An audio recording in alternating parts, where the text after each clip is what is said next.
Welcome to the Creative Penn podcast.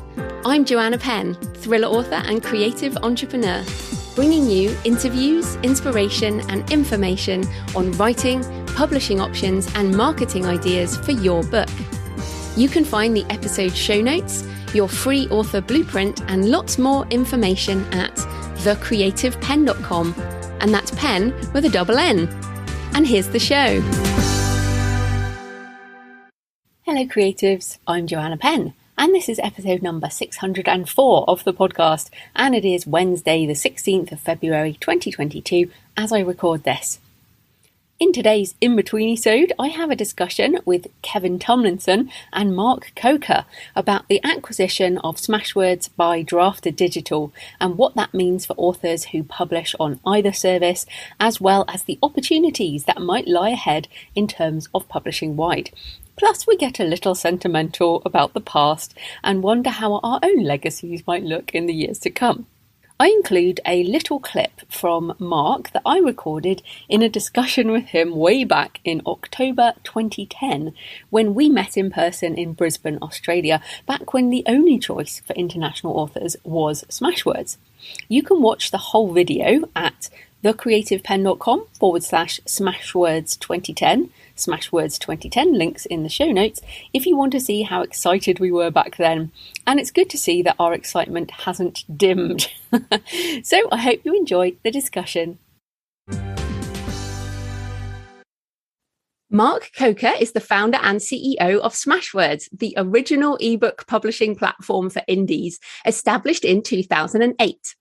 Kevin Tumlinson is Director of Marketing and Public Relations at Draft2Digital, established in 2012. Both Mark and Kevin are also authors, and they understand the author perspective when it comes to publishing, and we've got some exciting things to talk about today. So welcome, Mark and Kevin. Hi, Joanna. Hey there. Hey, it's good to have you both on the show. So let's start with the news. So Kevin, what has just happened or is happening? You may or may not have heard by this point, but Draft2Digital is acquiring Smashwords as of March 1st, 2022. So very big, very exciting news. We have been just sort of keeping our lips sealed for the past couple of months, but we are very excited to have that out there in the wild now. Well, I'm really excited about this. I think this is two companies coming together that sprouted from the same seed. Both of our companies were founded by authors, for authors. We are an author-first company. We share common business models. Both of us chose the most difficult business model to pursue, and that's only making money when the authors make money.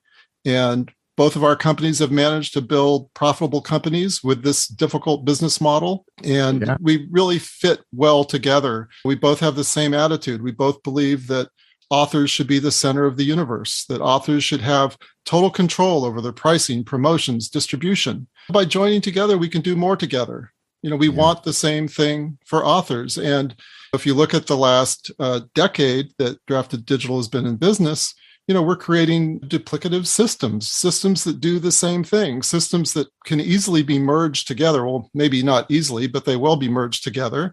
And that frees up engineering and development resources for us to develop new next generation tools.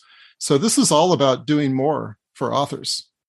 Yeah. I have come to think of this like we're the peanut butter and jelly of the self-publishing world now. Like now, which of us is peanut butter? I think Smashwords is the peanut butter actually, because they're the foundation, right? They started it delicious all on its own. And along came Draft2Digital, just sweeten the deal. So that's the way I kind of perceive the whole thing.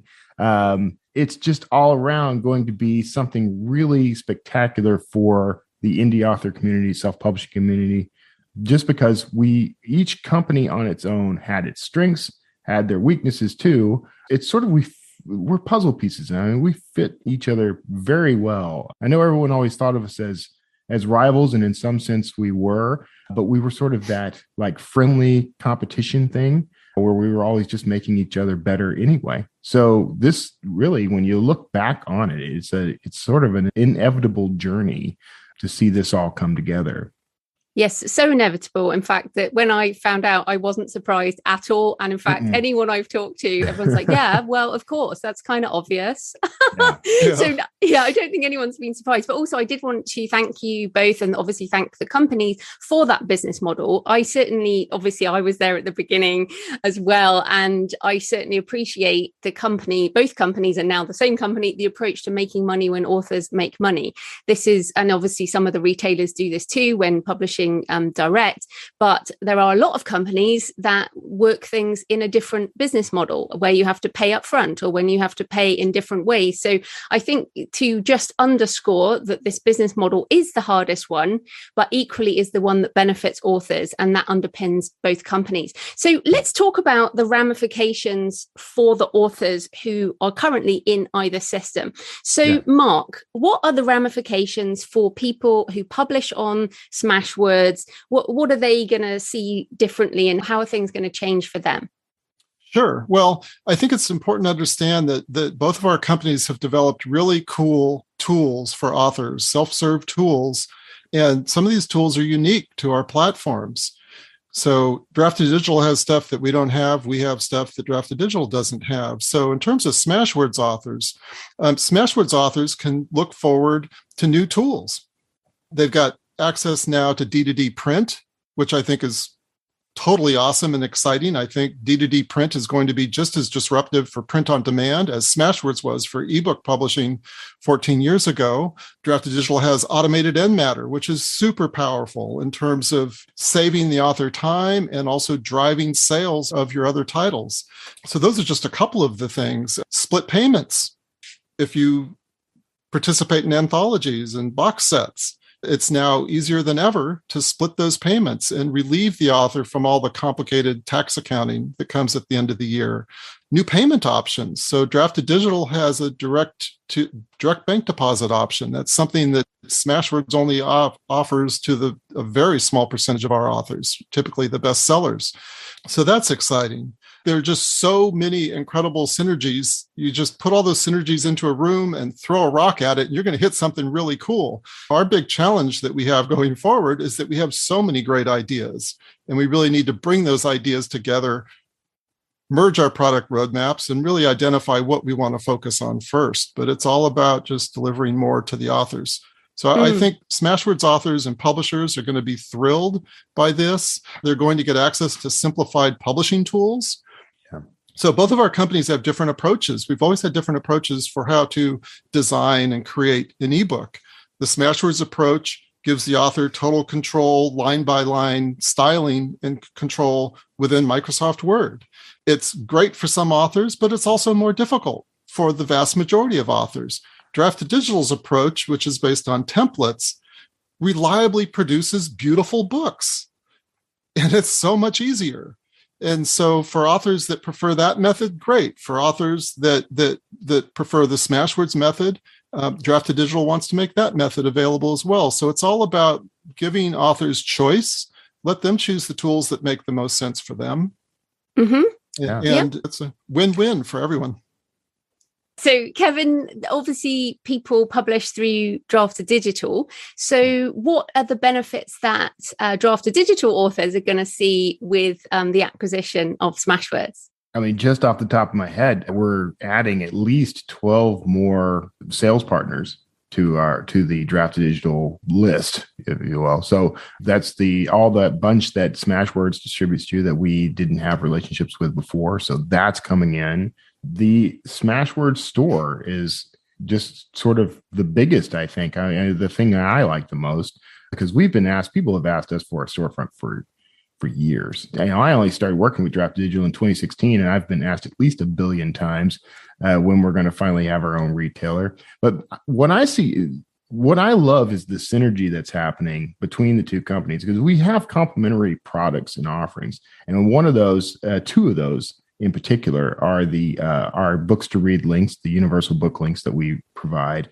in conjunction with that Smashwords store. I mean, we have the author pages and book tabs and those sorts of things. I'm seeing like these are the kind of puzzle pieces that I want to see come together. I don't even have to look at the box to know what this is going to look like 5 years down the road. It's going to be an opportunity for authors to have complete control over how they reach their readers. I mean, we've got options now for direct sale. We've got options now for promotion, and those tools are growing. The combination of the two companies is just accelerating that. So it's very exciting. Exciting is a word that we use a lot, by the way. You're going to hear us say that. Yes. Yeah, we're in search of new synonyms. No, it is exciting. But of course, there are challenges. I've obviously been looking in the Facebook groups and hearing what some authors are saying. And I would say 98% of people are pretty enthusiastic about this and can see the benefits. But there are some concerns that authors have. So what are some of the concerns you've heard, and how are you addressing those, Mark? So we've heard a lot of concerns, and we're listening to those concerns, and all the concerns are valid. This is a big change for a lot of authors. So there are a lot of authors who just feel like Smashwords is their store. It's their company. They feel like they have ownership in it. They supported it. They created it. And so there's that initial sense of fear of loss, that maybe what they love is going to go away. So there are concerns about that. There are a lot of authors who chose Smashwords for a certain reason. They looked at Draft2Digital, and Smashwords met their needs. And same thing with Draft2Digital. A lot of authors at Draft2Digital looked at Smashwords. We didn't meet their needs. So that first group, just that dramatic change, the potential sense of loss. So we've, been in communication with everyone to address those concerns. Probably some of the strongest concerns have come from the erotica community. Erotica has always been important to Smashwords. It's always been my view that if you want to support the entire indie community, you have to support the erotica community too. They're writing in an important category that needs to be supported. It's a community that has faced years of persecution. It's a community where they try to publish by the rules, and then their retailers just pull the rug out from underneath them and eliminate their livelihoods. And so we've always stood by the erotica community and worked to, bring them into the mainstream so that they have the respect and opportunities that they deserve. So that, there's a lot of fear in the erotica community. And I've always been engaged with the community, and I re-engaged with them as part of this to listen to their concerns and address their concerns. And I think Draft2Digital has done a great job of addressing their concerns. Chris Austin has been very clear that he views this community as important to the indie community. He views this category as important to readers. And it's a community that Draft2Digital wants to support. It's a community that Draft2Digital really couldn't support as we did in the past because they didn't have the tools to do it. And one of those really important tools is our erotica certification system that we created.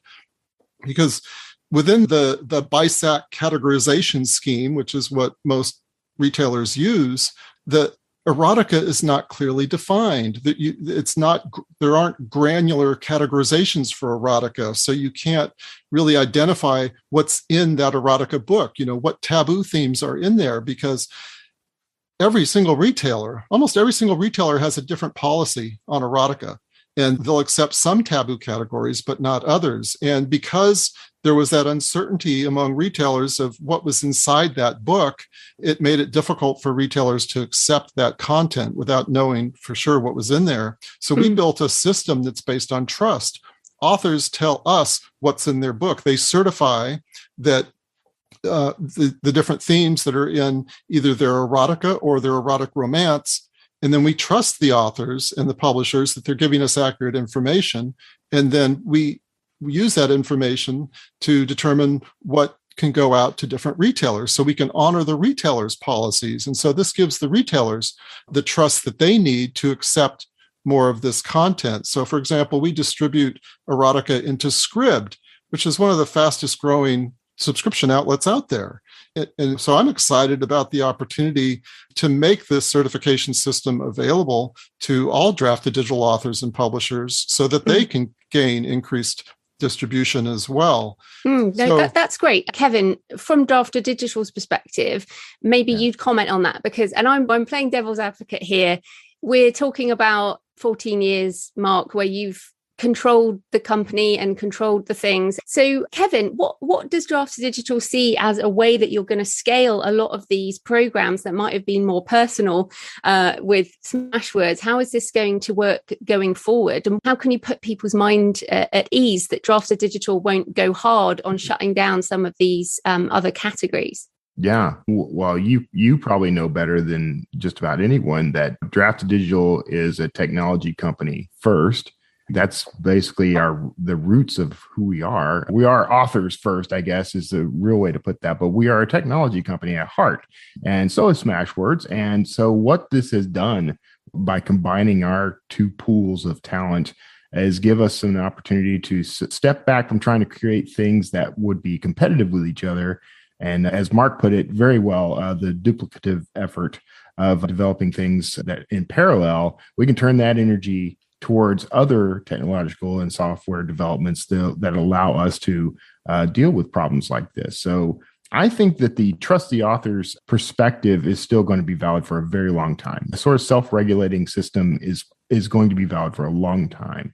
And yes, we'll have some growing pains there, but that gives us the opportunity to dive in and say, how are we going to solve that problem? Which is what Draft2Digital has done all along. Every time someone comes to us with a major issue, we start thinking about it. We may not get a solution right away, but we do work on all this stuff in the background. I see that continuing, and I see it just improving now that we have access to, the stuff that Smashwords has managed to pioneer for us. So I don't really see it as a challenge, honestly. I think we'll continue to trust them. Trust is a foundational element of this business. The entire industry is based on trust. Authors need to trust that we're going to look out for their intellectual property, that we're only going to partner with retailers that are able to respect their intellectual property and respect their instructions. If they want the book taken down, that book goes down. The retailers need to trust that the distributors are supplying what we say we are, and we need to trust the authors that what they're giving us is what they say it is. And so I believe in trust first, but also verify. Yeah. And if any author or publisher squanders that trust, then we come down on them like a ton of bricks. Right. You should zero also tolerance consider, for that. As we move forward in this, so Smashwords has their team, and that trust element is there, and that's how they've handled it, is more personal, right? We actually have a very large support team and growing. In fact, we're hiring, by the way. If anybody listening would like to work for Draft2Digital, draft2digital.com/careers. But we are hiring more customer support folks. We're continuing to grow, but that we've been able to offer that kind of personal service to the authors in the form of support already. So we're already scaling up what's necessary here. Like we're already upgrading that just by default. So there may take a moment for us to get everybody up to speed and figure each other out and that sort of thing. But I absolutely have confidence that we're going to be able to continue what Mark and team have built over at Smashwords. Fantastic. Right. So both companies, or now the same company, have been very focused on wide publishing. And I totally agree with you that the combined company as Draft2Digital will offer a lot more potential competition, let's face it, to the biggest company out there, which has asked authors to be exclusive a lot of the time. Now, Mark, you've been very focused on wide since day one and well known for being anti-exclusivity. What do you see as the growing potential of publishing wide, and why are authors still choosing exclusivity? Well, I think the primary reason authors choose exclusivity is because Amazon is the dominant player in ebooks. They control access to the world's largest collection of readers. And authors publish to reach readers. So I totally understand the draw of Amazon exclusivity, because when you go exclusive, they give you special tools. They give you preferential discoverability. And that's difficult to say no to. But as I look ahead to the future, I think eventually that Amazon exclusivity is going to come into check. government authorities here in the US are investigating not just Amazon, but all of big tech. Big tech is under scrutiny for some of the darker side of big tech. And everyone wants fair competition. That's all we want. All we've ever wanted is a level playing field. And I think that playing field is going to become more level as it becomes more obvious to government authorities and regulators that the current system's not working very well. When you have a monopolistic and monopsonistic control over a market, it does not allow other bright entrepreneurs to build businesses around the business of books. And from day one at Smashwords, we've wanted to foster a diverse ecosystem of multiple booksellers. The more booksellers in the world, the more people who are spending their every waking hour thinking about how do I connect books with my customers? How do I connect books with readers? That's what we want. That's how you promote greater opportunity for indie authors and greater opportunity for readers to discover books that match their desires. So although we've seen a lot of unfair competition in the market over the last 14 years, I think that's going to change in the future. And that gives me great hope for optimism in what's possible, that I think we will see a broader, more diverse ecosystem. I look forward to Draft2Digital supporting new models for reaching readers. So I look forward to that changing. When we were talking about merging, when Chris and I first started having conversations, Amazon didn't come into my mind at all. This wasn't about Amazon. I know a lot of authors are excited that, suddenly there might be a counterbalance to Amazon. I don't really see it so much that way. I think, what happens with Amazon is going to happen with Amazon. It's going to be between Amazon and regulators. And all we can do joining together is to show what an author-first publishing service looks like. It's the business that Smashwords has always pursued, Draft2Digital has always pursued. Joining together, we're going to do a better job of it. And it's just going to be all about authors. And I think over time, authors are going to recognize that this is a publishing partner that's essential to your future as an author, a publishing partner that's looking out for you and that has your best interests at heart. We're not looking to commoditize books. We're not looking to strip you of your profits. We're here to put profits in your pocket because that's the only way we're going to make money. That's the only way we stay in business is if our authors are successful using our service. That, by the way, is exactly why the two companies were such a good fit, is because that is the underlying principle of both companies is to make the authors as much money as possible. And we like that business model so much that we bet the farm on it. Like we are entirely invested in the author, and we're going to continue to be even more so now. So yeah. And here's where Mark and I are different. Amazon came into my head instantly when we talked about the acquisition and merger, because Amazon does have this stranglehold on the indie author community.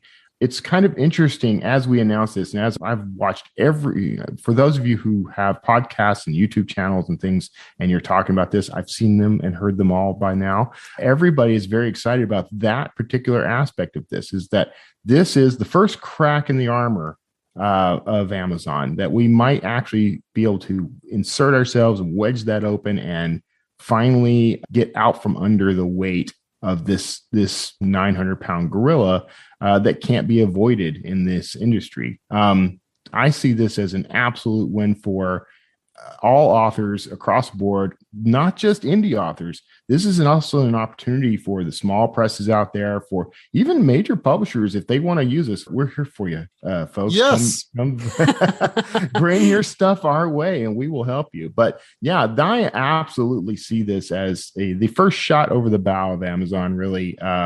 Maybe that's dangerous talk, and I will accept responsibility for that. But I don't want to see Amazon go down. I don't want to see authors lose that as a venue.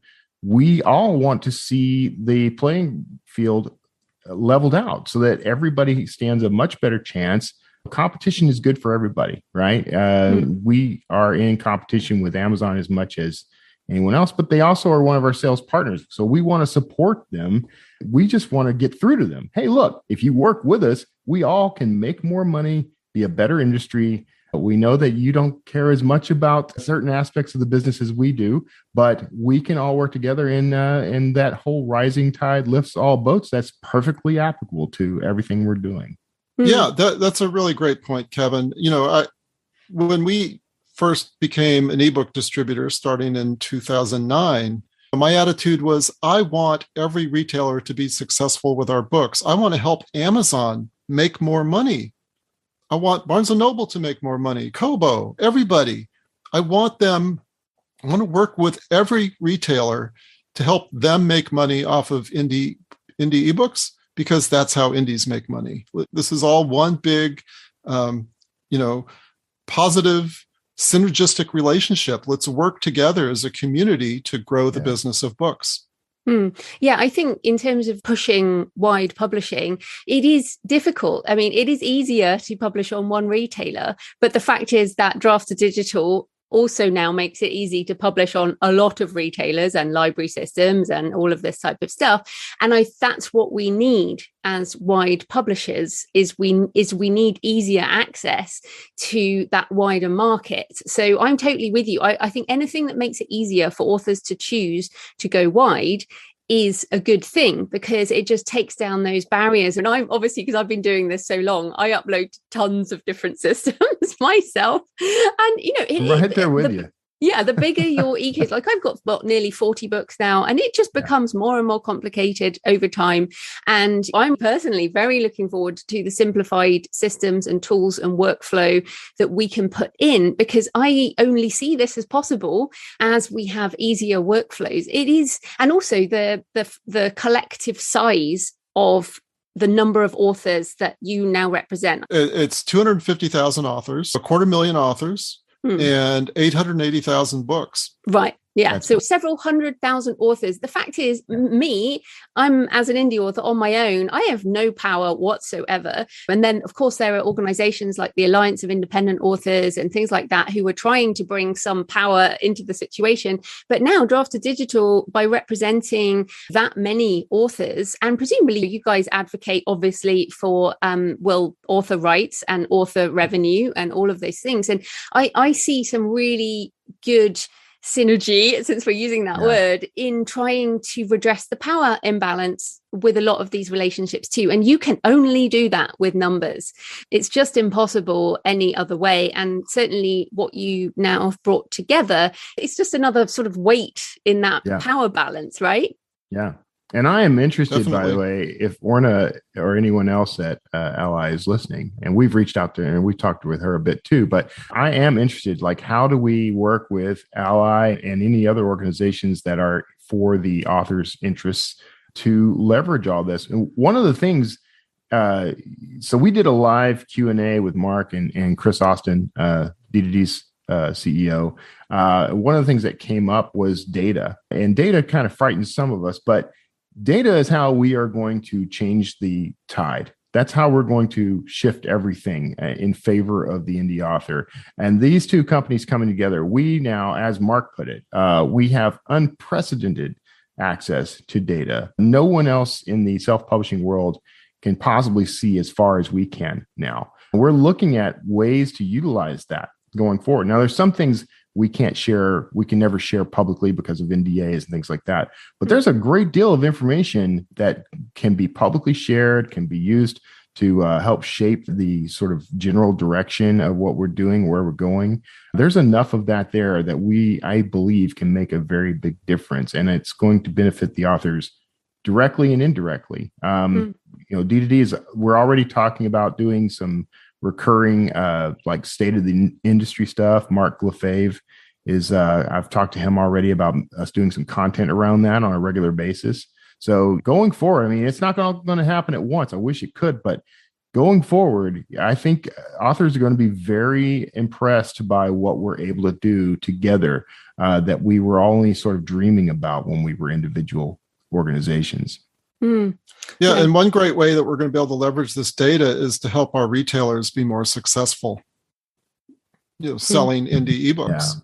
Yeah. I tend to forget the retailers, Mark, and I'm glad you bring that up, because I'm always focused on the authors, but that is a very, very good point, is that we are also here for those retailers. Everyone wants to think of it as a big move to rise above that sort of thing. We need those retailers, of course, and we want them to succeed.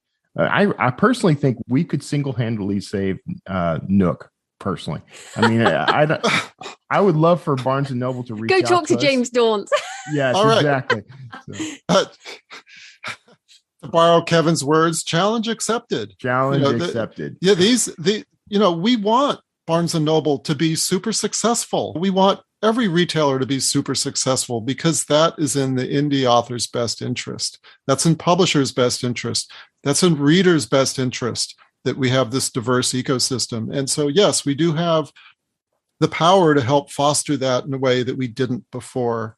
It's possible now for a bright entrepreneur to come to us with a really compelling business model, and we can give them the critical mass to launch their business around our books. I mean, that's the critical mass that we have now. And this isn't just hype. I mean, in the past, we've done that. We helped put Scribd on the map. When they signed their deal with Smashwords, overnight, they doubled the content that was available. And I'm excited about the subscription model. And the subscription model does not work without indie content. So this is great. This is great for everyone. For sure. Right. Well, we're almost out of time. I do have, I have one more question. Now, we need 3 more hours. I know. There's lots to talk about. But thank you for tuning in for this first of a 4-part series on the Creative Penn podcast.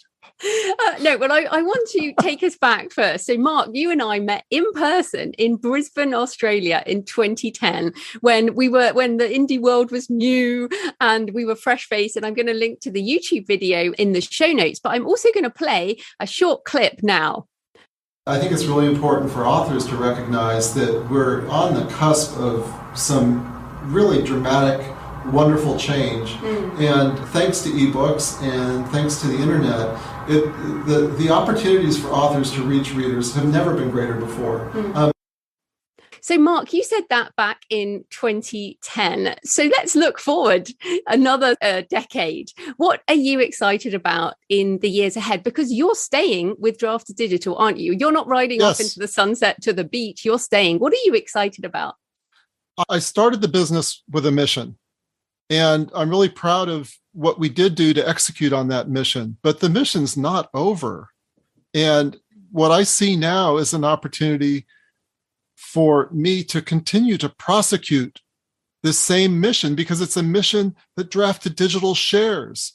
So it's not like I'm trying to get Draft2Digital to do something that they don't want to do. It's something that both of our companies have always been committed to. And together we can accomplish more. As we talked about, this is a really tough business to stay in business in. And by joining together, we will be stronger. We will have greater flexibility to invest in projects that maybe neither one of us could justify in the past. Rather than wasting millions of dollars building duplicative systems, we can put that money into new things. And also, since we're spreading out our investments over a larger base of authors, it means we can potentially do things that weren't justifiable for either one of our companies previously, but are now justifiable now.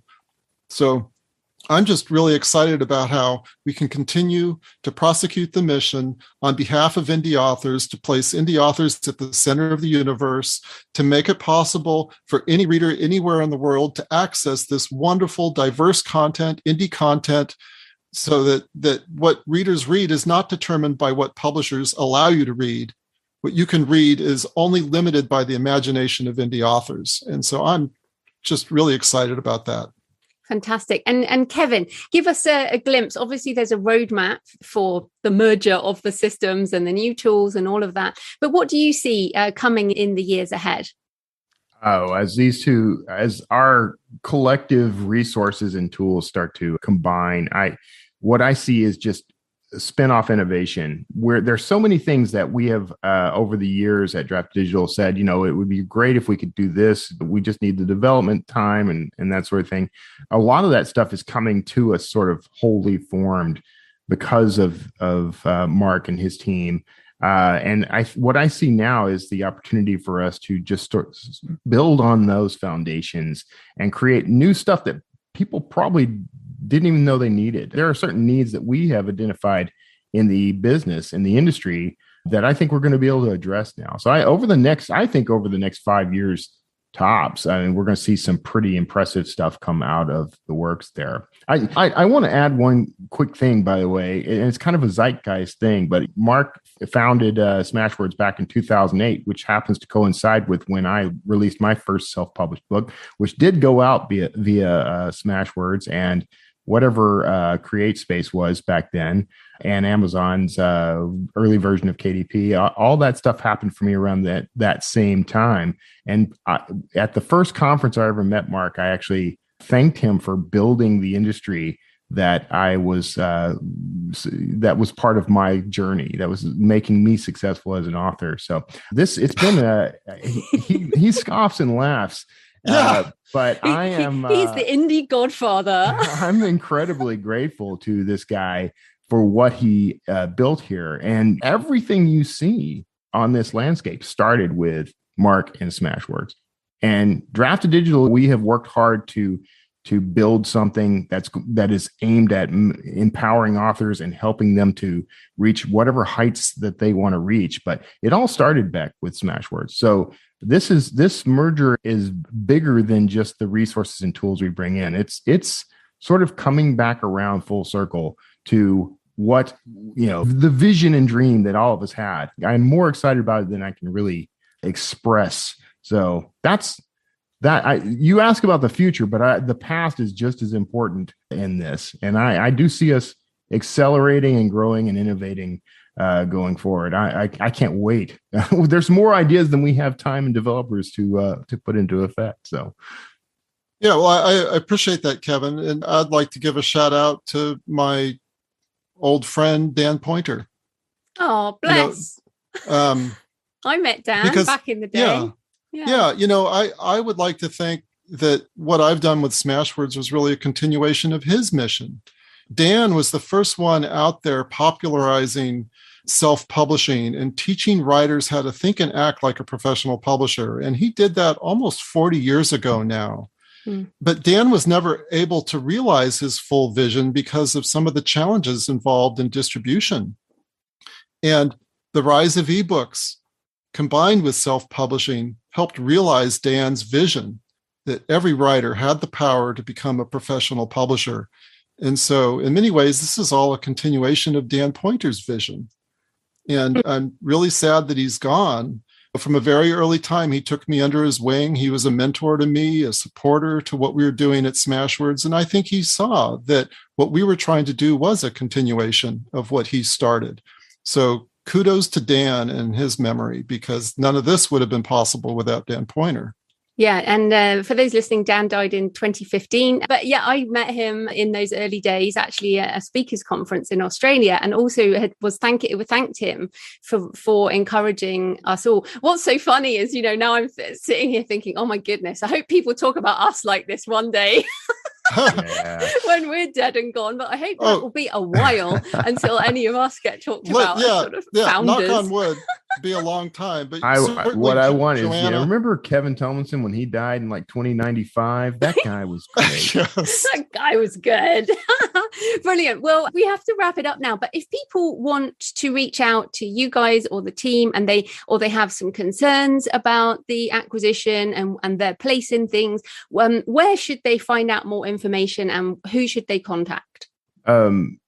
As with all things, if you have questions about Draft2Digital, reach out to our support team at support@draft2digital.com. You can also find that link on the contact page at draft2digital.com. So that is going to be your easiest and most straightforward way. And we have real live humans waiting to answer all these questions.